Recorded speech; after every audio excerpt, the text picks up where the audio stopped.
So I would not be surprised to see KiwiKaki throw down more gateways, which I think he read my mind because that is exactly what he's doing. Right now, that entire building complex is powered by one pylon. There he goes, just getting a second one right there. And so is HuK going? Nope, HuK actually has 3 gateways right now, and so we are not going to see the exact same build that we've seen from him so far, but KiwiKaki's just kind of, you know, sticking to his guns, going with the 4 gate.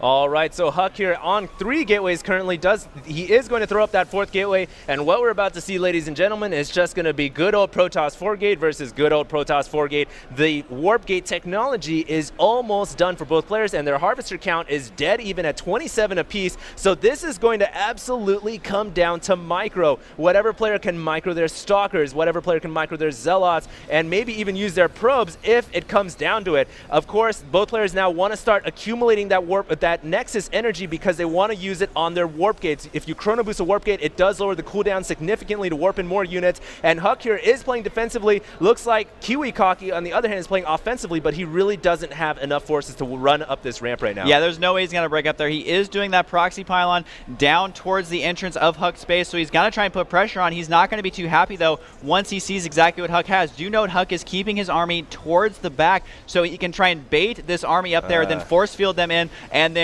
just slaughter them inside his main base. We saw him do something similar before. This one zealot just on hold position there. He's like, really? That's my command, is to sit here and get shot in the face. And so he's just beginning to spot up that ramp. Unfortunately, it really sucks to be that guy. And KiwiKaki, though, he's going to try and warp in units on the high ground. We'll see if that zealot can actually see up there. Yes, he can. Oh, wow. That zealot, yeah, really being a big role in that army. Going to force warp in 4 zealots, but a force field blocking the rest of the stalkers. And KiwiKaki here is going to lose these 4 zealots eventually. They did do some damage, but that force field absolutely critical at preventing the 4 gate from being successful for KiwiKaki. KiwiKaki here forced to run away. If he loses his proxy pylon, he is going to lose all of his aggression and map control to HuK, and HuK is starting to push down onto this map. He is attacking the pylon, so that pylon's days are numbered, and KiwiKaki is purely on Stalker right now. That is not going to be enough to deal with this combined army from HuK, which has zealots and sentries as well. HuK right now at 53, KiwiKaki at 49, so HuK still has an advantage, and the pylon did get taken out. You know, this is definitely contrasting 2 different playstyles. Every single game, HuK has been defensive.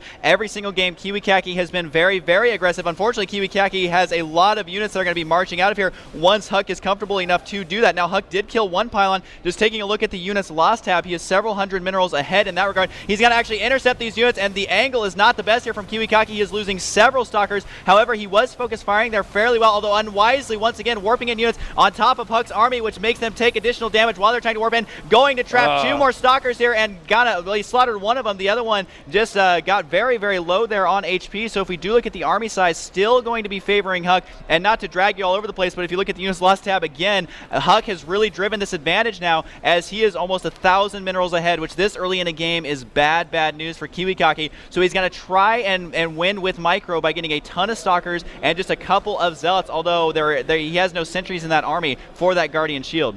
HuK is also transitioning now into a robo bay. He's got the robotics facility warping in, and he can do this. He can afford to do this because he has a larger army than KiwiKaki. He can afford to transition, and once Immortals start coming out of this robotics facility, or perhaps even Colossus, that is just going to bolster his army to heights unknown. KiwiKaki will not be able to withstand that kind of firepower, and right now he needs to make something happen. He is not transitioning. It looks like, oh, okay, KiwiKaki is getting a robotics bay after all, so he is going to have Colossus coming out of his own. So both players really teching up and transitioning at this point in the game. HuK also getting his robotic support bay in the back. So both players are going to be getting Colossus. Neither player pushing forward because they know one false maneuver, getting caught by a force field, and that could be a very fast GG. The important thing to know right now is just definitely the supply discrepancy, where HuK does have the advantage. While there is going to be a slightly earlier Colossus here for KiwiKaki, by the time it actually moves out across the map, that advantage is going to be null and void. And so that bodes well for HuK because he has the army advantage, and if he plays defensive, he's going to have even a much larger advantage at that point. And so it hasn't quite finished yet for HuK. He should be getting it out here pretty soon. He does have enough gas to start working on the Thermal Lance upgrade, as well as getting that Colossus out very, very quickly. And I think that KiwiKaki actually started his Thermal Lance upgrade before the Colossus. Actually, it's an Observer going to be popping out right now, and KiwiKaki isn't going to be too pleased by the time it finally gets out there, although HuK looks like he's going to move out before it even gets there. HuK here starting to push down that ramp to look to push KiwiKaki away. He doesn't want to allow KiwiKaki to continue to hold this territorial control outside his base. The Zealots careening forward to push KiwiKaki all the way back. The proximity pylon here going to get taken out as well, and KiwiKaki is not going to be able to withstand all these Zealots and Stalkers. He can continue to micro though, and that's great play from KiwiKaki, but notice how HuK pulled his Zealots back so they would not be continually sniped as they chased KiwiKaki back, and right now KiwiKaki needs a Colossus desperately. Thankfully for him, he has the extended thermal lance. He's been researching that much faster than HuK, and that is going to make a huge difference when the Colossus collide, because KiwiKaki is going to have an additional double time the range, and that is going to be so much more helpful when the armies engage. All right, HuK does decide to back out. That Colossus was really KiwiKaki's saving grace. I know that HuK didn't see it, but if he tried to move in there, the splash damage would have been fairly strong. KiwiKaki is actually doing another proximity pylon. Unfortunately, that is going to be spotted by HuK, I believe, yes. So that is going to get forced a cancel on there. And it's really important to note that while this game, I mean, it's definitely in HuK's favor, but another thing to keep in mind is that KiwiKaki has lost several pylons. His proxy pylons were right out in the open, and HuK was able to take those out. So not only does that make you lose more minerals, it makes you get supply blocked, and now that HuK does have his first Colossus out, that is going to give him the confidence to at least secure this watchtower, and he is now chrono boosting his own thermal lance. So the only thing KiwiKaki is going to have is a 1 Colossus advantage here, but is it going to be enough in this battle?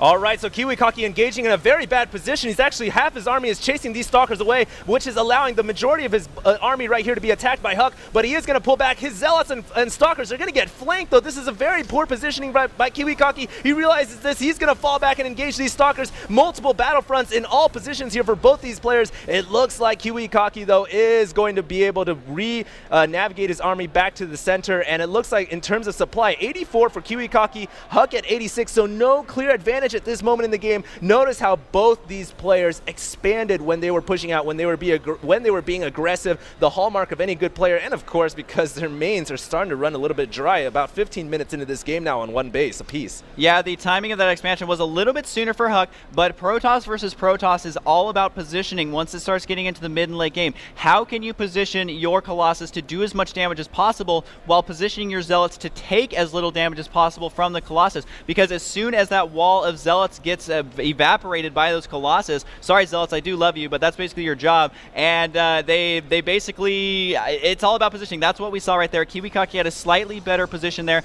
plus he had the additional Colossus arrive just in time, and he was able to micro that Colossus long enough to keep it alive. So that is why KiwiKaki is still in this game, and HuK has not been playing too greedy this entire game. He's basically just playing it safe. He's confident in his mechanics, and he expanded instead of warping in as many units as possible. So now once again he is in a defensive position, which is going to give him a huge arc at his expansion.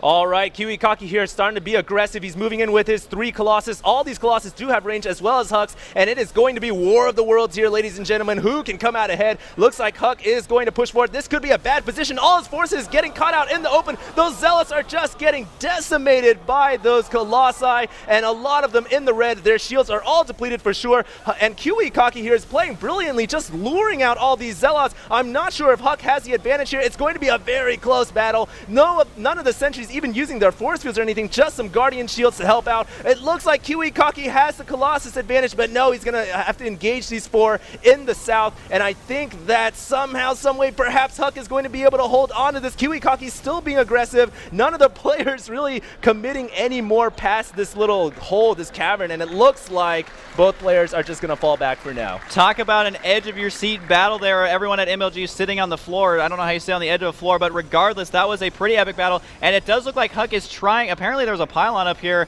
at that natural notch. I don't think there was too much damage dealt there because both players still able to macro up evenly, although the income tab is definitely showing that HuK was able to saturate his expansion much more quickly, and he apparently has less harvesters but still has a higher income there. So that's because there's about 1 million idle probes sitting in KiwiKaki's base. That explains it. And that battle though was really close. Both players at the end were like, man, I don't know which way is this gonna go, so they both decided to back up. I don't know if we've seen a single Colossus die simply because of the good micro. HuK now though does have 5 Colossus while his opponent KiwiKaki only has 4.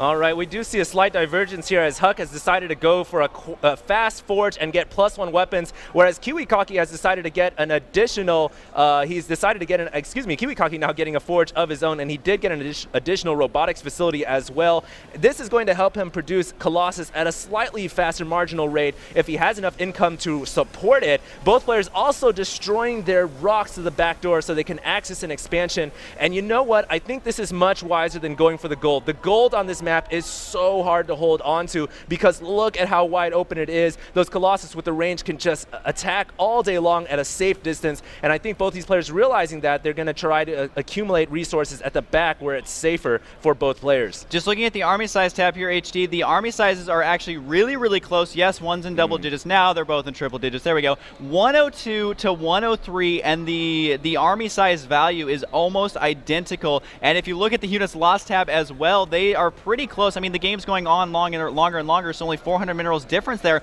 So this is anybody's game at this point to win or lose. Again, it's going to come down to the positioning of those Colossus and how long you can keep your Zealots alive to protect those Colossus. One thing I did like about KiwiKaki, though, is that he was focus firing with those Colossus very, very well. Now, both players are working on their one attack upgrade. Another thing about Protoss versus Protoss is who can get out that first upgrade. There have been many, many games lost and won because, again, it's all about those Colossus. Once they get that one attack upgrade, that is more splash damage and it kills the army much more quickly. However, both players are getting that early upgrade, so unless KiwiKaki utilizes his advantage with that early upgrade, it's going to be pretty even.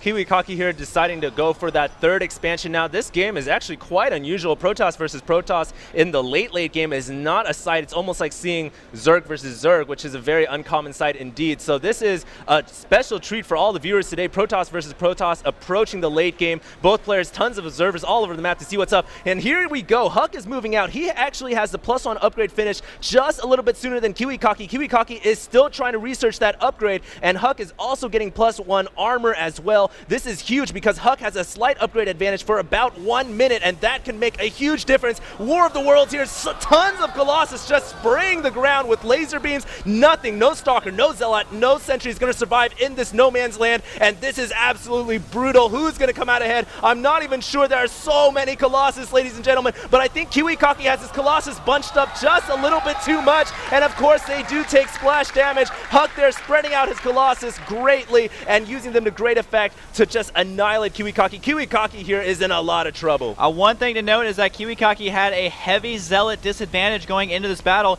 and like I said, you need those Zealots to absorb a lot of the shots. That is why HuK's Colossus, most of them, I don't even know how many he lost, and there's KiwiKaki's GG. So HuK able to come back from a deficit and go 2-0 in those last games to basically, you know, come out ahead and win that series. Like I was saying, that first game, he wasn't able to hold it off, but then he realized exactly what he needs to do to hold that off, and he did it basically exactly how you need to. Forced it into the third game, and then that kind of threw KiwiKaki, I think, off a little bit. HuK said, I'm going to beat you at your own game, win his own 4-gate, and it worked out really, really well. He played that out absolutely perfect, had great control, so he is going to move on to the finals. That was the winner's bracket finals, and so KiwiKaki is not out of the tournament yet, as he would have to win a couple of series to get back into the finals. Right, that is right. He would have to go to the loser's bracket. I just want to bring attention to that very last battle when everybody had mass Colossus.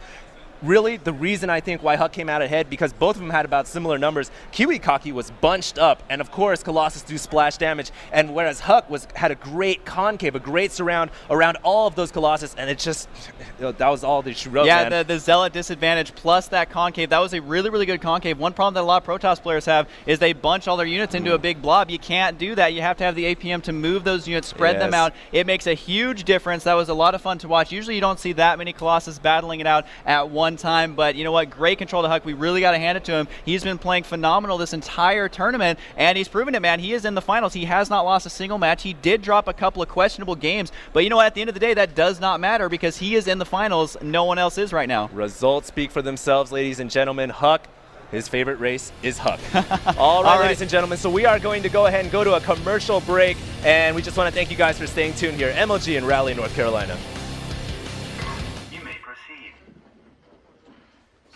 Shift. My gum just changed flavors.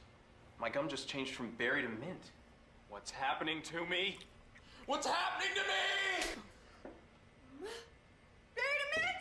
Oh! Berry to mint! Oh! This could get ugly. Ready or not, here it comes. New Stride Shift, the unbelievable flavor-changing gum. Old Spice Odor Blocker Body Wash is so powerful it can block BO for 16 hours. Its blocking power is as powerful as me. Yeah, it is. Who said that?